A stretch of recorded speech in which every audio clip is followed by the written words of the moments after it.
Want to give your eyes a break or just prefer a sleek, darker interface for your messaging?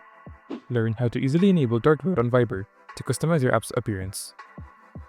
Viber provides different themes that allows you to change the overall look of the app, including options for light and dark modes.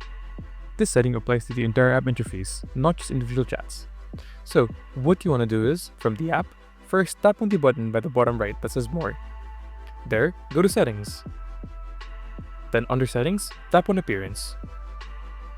Here, you'll have the options to change the theme of Viber. By default, it will have Auto Theme turned on.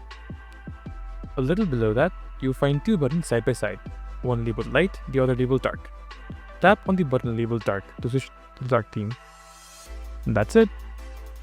If you found this video helpful, be sure to go on and hit the like and subscribe buttons. That's a small action from you that helps make a big difference for us. And as always, feel free to comment your experience down below. See you soon! Bye bye!